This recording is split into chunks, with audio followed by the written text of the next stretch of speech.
right, Cris Collinsworth here, live from a hotel room somewhere in Santa Monica, California. We did the Rams game the other day. I don't want to say it was a stunner because Tennessee is a good football team, but to see the Rams offense sort of shut down the way that they were, that was a little stunning. But now we go off to Las Vegas this week with the Chiefs playing the Raiders, and then we come right back to LA for a game with the Chargers. So we are just staying in California, and we've got the great Eric Eager, who is in charge of all things R&D and consumer and gambling and football. He is the most decorated of all human beings at PFF. And Eric, what is happening, brother? Well, that's very nice of you to say. I do think it was a shocker when the Titans win as 7.5-point underdogs without their best player and went ahead and won against a Rams team that looked kind of unstoppable.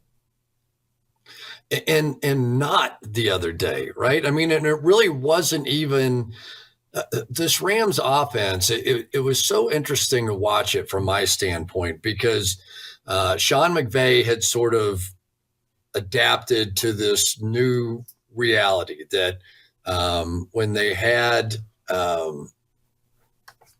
when their offensive line was typically asked to pass protect, it was always off of play action. It was always off of something that, helped the offensive line. Then they started getting into more of this drop back passing style because that's what Matthew Stafford wanted to do. And really, for the first time in a game, we saw this offensive line that everybody had just assumed was now so much better and could actually pass protect in a straight drop back kind of system get picked apart by Danico Autry and Jeffrey Simmons and Harold Landry and those guys up front. So it really was a bit of a stunner to see that happen. And I think Sean McVay was stunned as well. Well, I think we're all stunned a bit by the Tennessee Titans, right? Because going into the year, we sort of this is a division winner with not a great defense. They lose Malcolm Butler, Adoree Jackson, guys like that from the secondary.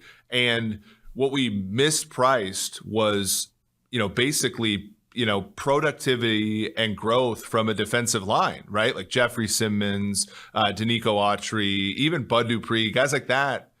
Like they terrorized the Rams the other day. And in a way that I don't think anybody expected. And they've done that from a decent part of the year. And, you look at their wins in succession, it's, Buffalo, Kansas City, the two teams that played in the AFC title game last year. And then it's Indianapolis to basically finish off their division. And then the Rams, we all thought at some point there was going to be a letdown at some point, but the Titans just didn't give one. Right. 6-0 against teams that made the playoffs last year already, and they're coming up on the easy part of their schedule. So this is a team in the AFC that really is going to be tough to catch, in my opinion. They didn't have a great night on offense, but they got enough plays on the defensive side of the ball to sort of make up for it. And I did see finally out of Julio Jones, even though it really didn't show up in the game as much, but Julio was running. Like I went back and watched Julio Jones's routes, and I got a couple of social media things about, didn't you see the Seattle game and the play? I was like, yeah, I watched it. It still wasn't Julio Jones running. Now, he made plays. A lot of them were jump balls and different things down the field, but it wasn't Julio Jones running the way that I had seen it. And the reason I knew that was because as soon as I turned off the Julio Jones tape, I put on the A.J. Brown tape, and I went, that's the way Julio Jones used to run right there. And then when you came into the stadium and you saw Julio, that's when it started to make magic out there. So I do think that, if Bud Dupree starts getting healthier, which he should, they're going to get their cornerback Christian Fulton back later on in the year. And Chris Jackson's come in there and played well for them. So this is a team built around Kevin Byard on the back end that seems to have just this, aggressive approach right now and this sort of work ethic that is just working across the board. And when I look around the rest of the AFC, you go, who? Who is it that you go, We can't beat them. You know, the Ravens, the Chargers, the Bills just got beat by Jacksonville. Pittsburgh's on a nice little run right now. New England. This well could be one of those years that we're seeing the well-coached teams off the bottom find their way into the playoffs and make some kind of run.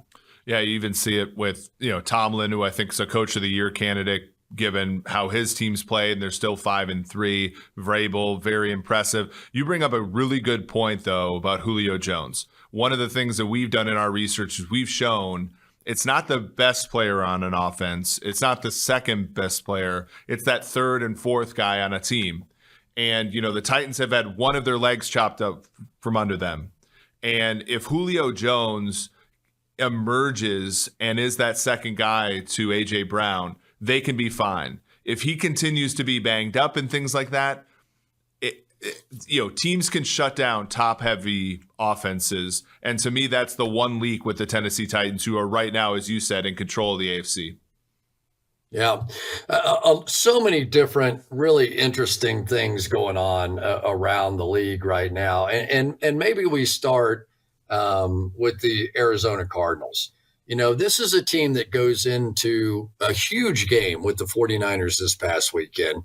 No Kyler Murray, no Hopkins. Colt McCoy goes 22 for 26 for 250 yards. Chase Edmonds is hurt in the game. James Conner comes in. Marcus Golden now has 9 sacks on the season. And you start looking for somebody with a little consistency. I mean, we thought that was going to be the Rams. We thought that was going to be the Dallas Cowboys in the NFC. And they all sort of the Buffalo Bills in the AFC. They lose to Jacksonville. So you start looking for some kind of consistency in football this season, and you just keep coming back to the Arizona Cardinals. Yeah, the Cardinals were 6-1 to win the division prior to the year, far and away the lowest of that division.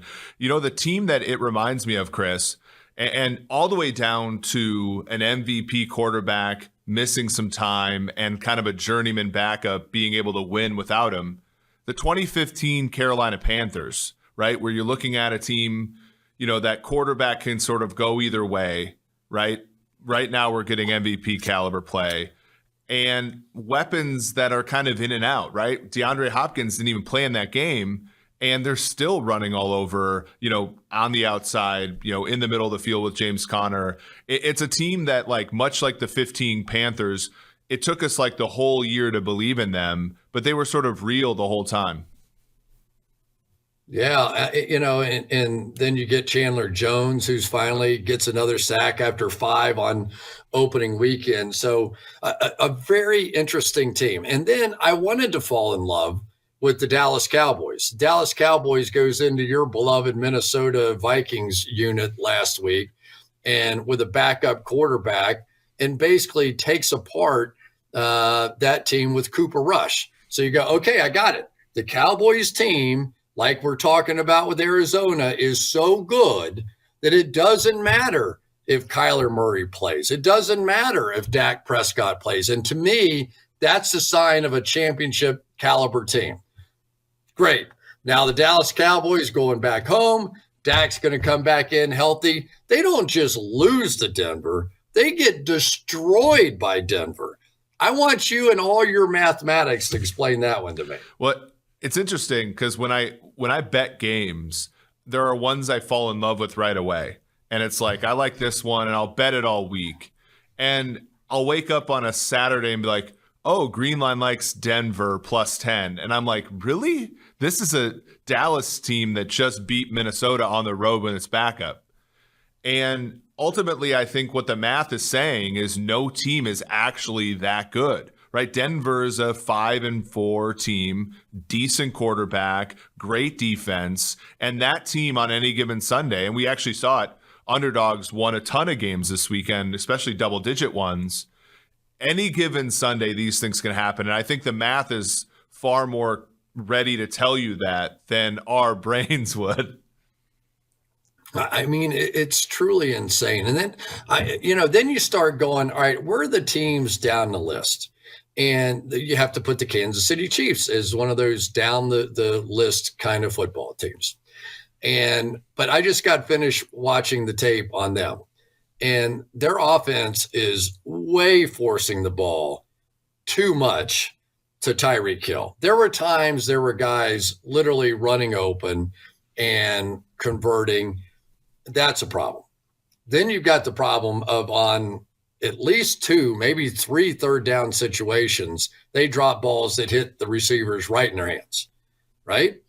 And so I think the Kansas City Chiefs are fixable on the offensive side. I really do. But when you start looking at now, they've got Chris Jones back playing inside where he belongs at that disruptive Aaron Rodgers 3 technique situation. Frank Clark is now healthy and is beginning to look like he could possibly look out there. Melvin Ingram comes in there and gives them a little pop on the edge, which they've desperately needed. L'Jarius Sneed is making plays all over the field. Devontae Adams, they threw the ball about 14, 15 times to him. He had about 50 yards total in the game. And it wasn't because Jordan Love, couldn't throw it at all. I mean, he made some throws. He was covered for the better part of that day by those Kansas City cornerbacks. So is there a little vision where you go, okay, that offense is not going to turn around overnight, but we still have a high school football season to go before we even get to the playoffs? Yeah. The defense has become passable, right? You're talking about like 14, 15 points a game the last 4 weeks. They got Daniel Sorensen off the field. The other one that I really like for them is Willie Gay, the second-year player from Mississippi State. He's a fast linebacker. They were really slow defensively when he was hurt. As you said, Chris Jones, 7 pressures on Sunday, played just 2 snaps on the edge. So he's back to where he's supposed to be. That Packers-Chiefs game was a microcosm of what I said about basically secondary receivers needing to step up. For the Packers, they just don't have any. And for the Chiefs, Kelsey's been a little slower. When we've done the NGS research on the field, he's been about, a tenth of a second slower every single year for the last 3-4 years. It was bound to kind of regress a little bit for him. But neither team had like that second wide receiver that just took the game over. And when you play a good team that can cover, and this probably is in your research packet for the week, Chris, but the Chiefs are one of the best teams in the NFL defending wide receivers, but they're one of the worst at defending tight ends. And Green Bay being without Robert Tonyan really helped them. And, the Packers not having a wide receiver after Adams really, really hurt them. Does that, with Darren Waller this week against the Raiders, does that regress? When you had the game last year, the Chiefs couldn't stop anybody. And does that happen? Because right now they're winning because their defense is being okay and buoying a team with a kind of below average offense right now. Yeah. The other thing I wanted to talk about a little bit is the quarterbacks. Jordan Love, we get a chance to see him in a legitimate situation. Had some moments, probably tried too hard to get the ball to Devontae Adams during the course of the game. And Trey Lance is the other one. We saw Trey Lance play against Arizona a few weeks ago and didn't look a whole lot different than Jordan Love. Justin Fields, on the other hand, playing for Chicago in the game last night, is PFF's highest graded quarterback. So now are we snap judging Jordan Love? Are we snap judging Trey Lance after poor opening opportunities to start in this league? And is it really just a matter of, hey, stupid, you got to let him play a few games. You got to let Justin Fields play, and then you'll get these guys playing at the highest level of the NFL. As you look at this, what are you thinking? I agree with you. I mean, I think experience is so important. And I think with both Lance and Love, I didn't come away from the game thinking this guy can't play, right? There have been quarterbacks where you watch their first game and you're like, this guy has no shot. And I don't think I felt that way about either guy. The problem is like in both circumstances, because Green Bay has Rodgers and the Niners seem unwilling to sort of admit that this season's lost, they're not going to get that until the bullets are flying. At least with the Bears, they're going all in with Fields this year, and for better or worse. Now, they probably would have liked to have a win last night because that would have put them, right in the thick of it in the NFC. But, it was still a fun performance to watch. But with Fields, is it well worth it, right, to have a lost season? Is it well worth it if the Bears really do have QB1 now to think about here? I don't care if they win another game between now and opening day next year. It makes no difference to me. All I care about is that this guy is there. Now, to the GM and the head coach, it may matter a lot because it may end up costing them their jobs. But did they also do their job in making the decision, much like the Rams had to? They went all in on a quarterback. Didn't go the way that they wanted it to. They go get Matthew Stafford, and they have, 2 losses on the season. So, and the owner forgave them. Right? The owner said, okay, I get it. That didn't go the way we wanted it to. Let's not mess around. If this isn't who we want, let's go make the deal and let's stand by it. Now, if the Chicago Bears do the same thing and they go, okay, that wasn't what we wanted. Let's move on from our quarterback that we missed with the 2nd overall pick. And now let's go draft a kid, and we're going to suck it up again. And we're going to have a lost season in 2021, but we now have a chance. So does that group now get punished for doing probably what was right for the organization, but because they're going to go, 6-11 this year, they all are run out of there? I mean, that's a tough call. If I was an owner of a team, I would probably give general managers and head coaches a time frame that was exactly what you described, which is you get 2 rookie quarterbacks. Because to your point, like if you look at some of these teams around the league, they're just unwilling to move on from the Kirk Cousins of the world or the, Andy Dalton back in the day with the Bengals, right? And like those middle tier guys that keep you from getting fired, but don't give you a chance to win a Super Bowl. I feel like if you made the incentive structure for these owners and head coaches better, you could probably elicit that better decisioning. Because going back in the draft and drafting a guy, given how much he costs, it's trivial that that's the right decision. But a lot of these teams just want to be relevant in December so that they can keep their jobs. Yeah, the only thing that matters is somebody who has lost 2 Super Bowl games. I was in 2, lost them both. Nobody has ever spent any time in my life saying, oh my gosh, what an amazing accomplishment it was that you made it to the Super Bowl, that you won the AFC Championship. I've never heard that in my lifetime. Well, and also no one cares that the 1987 Bengals were terrible. No one cares. Correct. Because the only thing that matters is, did you ever win it all? So the only discussion in my mind that is ever relevant is, does that quarterback give you a chance to win a Super Bowl championship? Period. That's it. That's the only thing that matters. And if you're playing for anything less than that, then you're in an ownership position for the money. And that's it. There's no other explanation, because nothing else at the end of the day, historically, legacy-wise or otherwise, means anything. By the way, I blame the 87 Bengals on the players' strike and not any play on your part. Yeah, me too. Actually, that was the funniest year, because we're sitting there 1-0. We have the 49ers, and we're getting ready to go into the replacement game. We've got a 4-point lead and the ball on 4th down with 6 seconds to go. We try to run a pitch play to James Brooks. He's tackled in like 2 seconds. They throw up a Hail Mary to Jerry Rice in the end zone. Now we're 1-1 instead of 2-0 going into the bye. They bring in our replacement players, who they must have spent like 50 cents on. They go 0-3. So we come back, we're 1-4.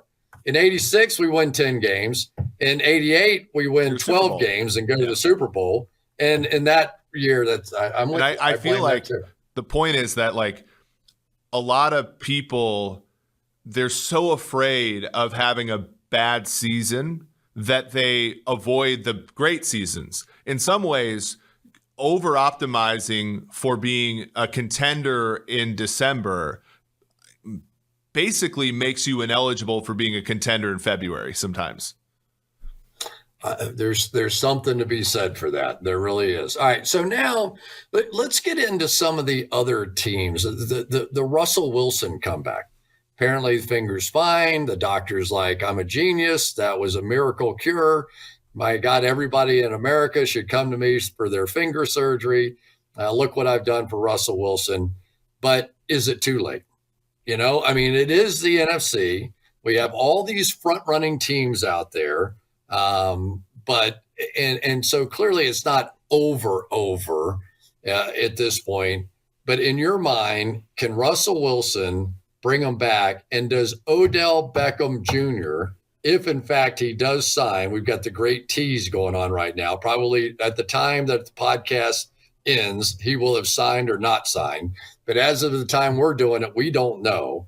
Does Odell Beckham Jr. help put Seattle over the top? Because they have two great receivers. They drafted another one with their first pick in the draft. Where does Odell fit into this thing? Yeah. Here's how the NFC looks for the 7th spot. It's Atlanta, 30% to make the playoffs, Minnesota, 29%, and then you go Seattle at 24%, San Francisco at 22%. So they're right there. They have the 18th hardest schedule in the NFL, so not a terrible path.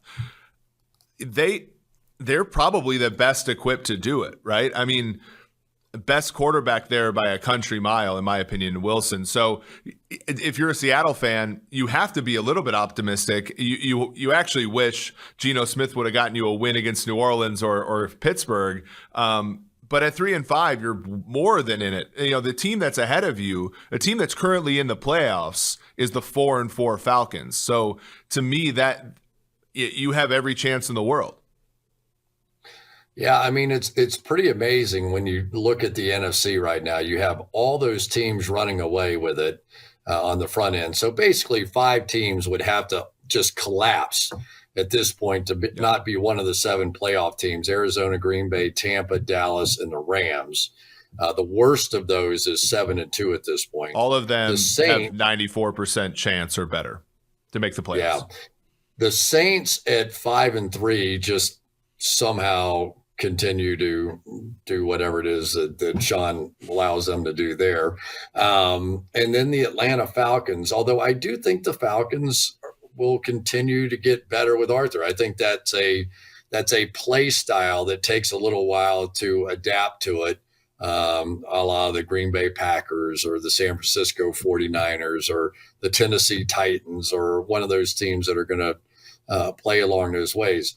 But in the AFC, it is completely the opposite of that. I mean, right now, the bottom teams in the AFC, amazingly, after the way they started, are the Pittsburgh Steelers and the New England Patriots. And who the heck wants to play those guys in the wild card round of the playoffs on opening day of the playoffs? You know, no matter what you want to think about Baltimore or the Chargers or the Bills, you know, that's a rough go with those teams. Absolutely. You get Browns, New England this week to kind of unjumble it a little bit. But even you talk about the AFC West, you know, Justin Herbert with the Chargers, Patrick Mahomes with the Chiefs, Derek Carr with the Vegas Raiders. 1 or 2 of those teams are going to be in that range too, whoever doesn't win the AFC West. You know, even your Bengals, 5-4, like Joe Burrow's had his moments. The defense is okay, you know, when it matches up well. Like, they're all tough outs. Like, every single, like, it's not much like last year, right? The 7th seed in the AFC at 11 wins. The 7th seed in the NFC at 8 wins. You know, it's going to be very similar this year with the 7th seed is going to be a pretty decent ball club. So let's jump down to the go ahead, Holly. You can walk behind me. She's going out on the town here. We're in a tight quarters. So the Jaguars at the Colts. Did we learn anything about the Jags in that game when Josh Allen beat up on Josh Allen in this one? Because basically the Buffalo Bills now, was it the Jags defense that was so good, or is this just a Buffalo Bills team that can't run the football anymore? Never maybe were great at it, but I want to say they've got like 160 yards rushing in the last 4 games combined by their 2 top backs. I think the Bills are one of the teams in the NFL that's getting the byproduct of everybody engineering their defense to defend the Chiefs, right? So the too high stuff, let's clamp down on wide receiver stuff. And if you can't, like as you said, run the football, it puts a lot of pressure on the quarterback. And one of the interesting thing about the Jags is they started this season trying to be basically a man coverage team, and now they're basically a zone team. And zone kind of muddies the water, and it makes good offenses sort of have to cross the street 10 times on the way to the end zone. And Josh Allen has that inconsistency in him, right? And you saw it a lot on Sunday. And Josh Allen had a great individual performance for the Jaguars. So it was a little bit of both, but the Jaguars kind of have mixed up their defense a little bit. And the Bills are kind of a recipient trying to basically be the Chiefs on offense. They're getting the negative effects of all these teams kind of figuring out how to stop the Chiefs. It's a really good point because patience is a hard thing, and patience also engages referees. When you're trying to go 10 or 12 plays, referees get tired of not throwing flags. Eventually, they want to throw a flag. You're going to find a hold somewhere on the football field at some point, and now you've got work to do. And I think that the defensive coordinators are playing to 2 things. You're going to get a penalty, or we're going to stop you in the red zone. And they've almost given up on stopping legitimate offenses between the 20s. Like that's the theme that I keep hearing as I go around. It's like, okay, right. It's impossible to stop these guys between the 20s. But if we can make them run it, we don't care. We're just going to lure them right in there. The other thing I was going to tell you, Eric, is that I think that the Kansas City Chiefs now, that shell coverage, that 2-4-6 coverage on the back end. And so what's happening is these RPO games, that extra defender, that extra safety, and that is now the guy that's coming down to take away Tyreek Hill on the slants of the RPO. And then that in the digs, and that frees up the linebacker to run past the slant and go take the flat or whatever else there might be in there.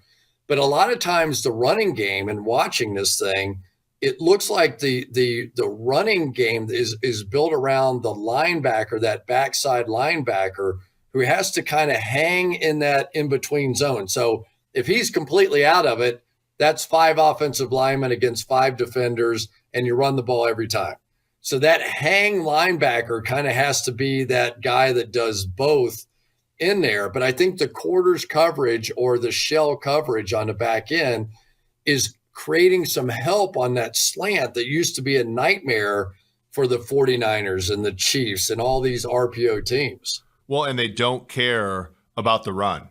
And this is actually kind of fun. I tweeted this out because my thesis was a team like the Chiefs and the Bills should stop running as many RPOs, because RPOs kind of have this, what's called the Simpsons paradox, which is RPOs are better than non-RPOs, but more RPOs now result in runs, and runs are worse than passes, right? So essentially this RPO game, if you just constrain to passes or runs, doing the RPO is better.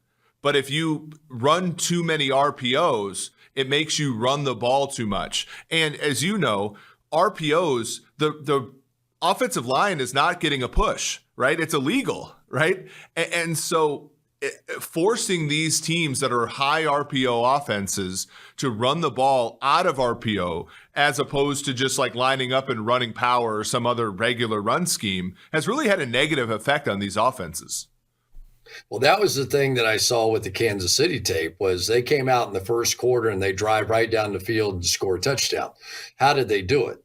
They did it with a lot of powers, some counters where they could get their big offensive linemen on the edge blocking down and then pulling around with the Blake Bells of the world and coming around on the outside. And then they got away from it. Then they started going to the RPO games, and eventually they got a holding call or they got one negative run. Somebody, makes a play on defense. But you're absolutely right that what is it? The Simpsons? It's a TV show. I know that. Yeah. The Simpson effect on the outside there is creating some real issues because that's what they're doing. All the reads for these quarterbacks are, well, there's the safety hanging in the middle. There's that linebacker hanging on the backside. I have to hand it off. And now for Andy Reid, are you going to take the ball out of Patrick Mahomes' hands? And if you call it, there's a very good chance that your backup running back is going to be the guy with the ball. Well, and without a push on the offensive line. I mean, that's the really hard part. And that was always the promise of an RPO was you have this run game, but you keep some of the upside of a pass. And what Andy needs to see is the upside of the pass is gone. The defense has already written that off. They're not letting you pass out of the RPO. So if you're going to run the football, run the football. Stop. Don't mess around with any of this RPO stuff anymore. Let's spend a minute on the to me the really interesting game of the weekend, which is the Browns and the Patriots. I kind of feel like I know what the Patriots do and who they are. They're that team that sacrifices the month of September to put in a lot of defenses, experiment with a lot of people, take a lot of looks to see what's going to work and not work. But by the time we get to October, November, December, and especially January, they've played 10 different styles of defenses. They've experimented on the offensive side. They know what their personnel can do and can't do. So are we in the middle of one of those Patriot runs right now, whether it was Tom Brady or otherwise, that after we get out of the month of September and halfway through the month of October, Belichick now has them coached up, rookie quarterback or not, to be able to do things on this team on both sides of the ball to where not only is this team getting good now, they're going to be a whole lot better in another month. Yes and no. We have them projected for 9 wins, a 50% chance to make the AFC playoffs, which if you would have said that preseason, you would have been happy if you're a Pats fan. They had the 31st most difficult schedule through 9 weeks. They have the 8th hardest after. So I think, they're being buoyed a little bit by getting to play Sam Darnold and the Jets twice and so on and so forth. If they make it out through this schedule, this difficulty that they have here, then absolutely. I think that they're going to be, and if they do that, Mac Jones would have had to play well. So if you get into playoffs with a good young rookie quarterback, a great coach, I think emerging and underrated weapons on the outside, yeah, they could make a run. I don't know if I'd bet on them to make the playoffs over teams like the Chargers, Cleveland, Kansas City, or the Raiders, but they're going to make it interesting. So this one's going to have a lot to do with that as well, because a lot of tiebreakers coming into play with the Browns and Pats. The Patriots, 2.5-point favorite. Do I have that right? Yeah, I think it depends upon where you look. People do like the Browns betting it here. Second straight road game is a little bit prohibitive. But you look at the Browns, they're in a nice spot. Their defense is full of secondary players that are all pretty good. They have a great front four. Myles Garrett's amazing. To me, this team, the floor is Baker Mayfield. If Baker Mayfield plays great football, this is an elite team. which he did last week. He was one of the top graded quarterbacks that we had last week, even with the shoulder. That's the only thing that kind of scares you, though, right? I mean, you kind of get the feeling he is one hit away from, just having his shoulder fall off. Like, come here, Baker, you can't play anymore. Your shoulder fell off. So, it's got to be at least a concern. But playing 17 games, Eric, I swear the thing that it's amazing. It's only one more game, right? It's only one more game than what we're used to. But I can already feel in practices, I can already feel in coaches willing to let a player take a game off because it is a long year. And already, particularly amongst the top end NFC teams, because they feel pretty good, right? Dallas was in that situation against Minnesota. Hey, we have this huge lead. As long as we get Dak back healthy and he doesn't pull that cap again, let's just go ahead and take 1 week off. Even if we get beat in Minnesota, no big deal. Obviously, they went ahead and won the game. But I'm seeing that more and more. And I'm also seeing less and less practice as I go around because they understand that these guys have to survive. And does it really make a difference how you're playing in October and November compared to we just have to get all our guys, we have to bring all our horses to December and January, and then we're going to have a chance. 7 teams. If you're one of the better teams, you're going to make it. You're going to make it somewhere in that playoff mix. So I just kind of get the feeling that the season, I always kind of feel like the season starts at Thanksgiving anyway. But in this year, I really feel that way with the way that a lot of these coaches are approaching it. Well, you think of last year, Tampa kind of did what you said. They kind of sleptwalk through the first 11 games of the year, 12 games of the year.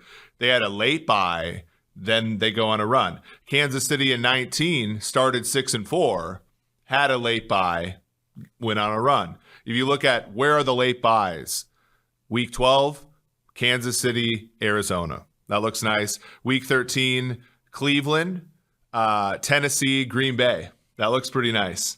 And week 14, you have New England and Indianapolis among contenders. I think that's going to be a big edge for those teams for exactly what you're saying, which is teams are trying their best to kind of manufacture buys for certain players right now. And, when they get their legitimate one, the later it happens, the better they're going to be able to capitalize on. I tell you, the other thing that's going to happen at the end of the year this year, with only one bye week and only one team getting the bye, we're going to have it narrowed down to probably that team already being clinched or only one of two teams having a chance in each conference to be able to get that. So there are going to be a lot of teams that go, I don't care if I play on the road in the wild card round of the playoff. I would rather give my guys a week off in weeks, whatever it would be, 18. And so I think there's a chance you could see almost every contending team giving their guys a week off because they've got to play the following week in the playoffs. And you don't want to have somebody with that late bye, including the bonus bye right before the playoffs coming in there. The week 18 of the year this year, it might look like another exhibition game amongst the contending teams as we get there. Hopefully there'll be at least one game so we can fill Sunday Night Football, right? That would be nice. But I agree. And another sneaky thing is I believe assistant coaches, which are up for head coaching jobs, which are going to be most likely on contending teams, can interview in week 17 and 18 now. So that might also make the choice to throttle back in week 17 or 18 easier for contending teams. Yeah. Let's wrap it up with this. I want to hear who are your two favorite bets of the week. I only want two. Okay. New Orleans, Tennessee, under 44.5 for a lot of what you're talking about. And then Detroit, Pittsburgh, under 43. Really? Yeah. Interesting. Jared Goff just feels like an under quarterback to me. That's yeah, I think that's true. All right, now I want to wrap it up with sort of the gambling news of the day. You're so involved with everything we do at PFF with the gambling, and I know you guys have been on an incredible run here, like 15 units above in the NFL over the past 3 weeks. That's remarkable. As the data continues to pour into PFF, you guys are getting better and better and better. But let's talk about the state of gambling at this point. New York just passing. How analytics ties into that, how PFF ties into that, and the data, and how many people are now coming to us and looking for that data because they want to write their own algorithms and do their own things with their business. Well, I think that's a great point, right? Like, and you look at the northeast of the country where you have New York now passing, Connecticut, New Jersey and Pennsylvania have basically been legal for the last 3-4 years. It's going to have a ripple effect. And to me, gambling is all about finding, angles and finding your ability to sort of exploit them. And they change so often. I was joking with you about the CFL and how, there was a marketplace there where they didn't play last year. And so it was easy to sort of start over. But, that's going to be part of what we want to do is give people the tools to help them sort of make their own models and make their own opinions. But, we provide the data, we provide the insights, we provide, sort of the background info and the tools and the more it becomes legal, the more operators are going to open up. And the more operators that open up, the more prop bets or micro bets or things like that are going to sort of like pop up. And to me, if you're not helping bettors, not just make picks, but you're helping bettors understand what the markets are shaped like, then you're not doing a good job. And I think we at PFF are increasingly doing a better job at helping people sort of understand the markets, have fun, right? Like this can be recreational, this can be for money making. And it just makes the sport of football, it makes soccer, it makes everything we're going to get into so much more fun when you have, a stake in the ground. And to me, it's exciting. Yeah. Well, you guys are doing a fantastic job. Thank you for your time here today. We'll see how the bets of PFF this week come out. But it's an exciting time of the year for football for this season. I think it's going to be a fantastic finish to the year. I have literally no idea who's going to play in the Super Bowl. I know I'm going to get a chance to be there and call the game, so I'm pumped about that. But so much uncertainty with this season. I wouldn't even venture a guess at this point as to who I thought was going to be there. But thank you for your time, and we'll see you next go around.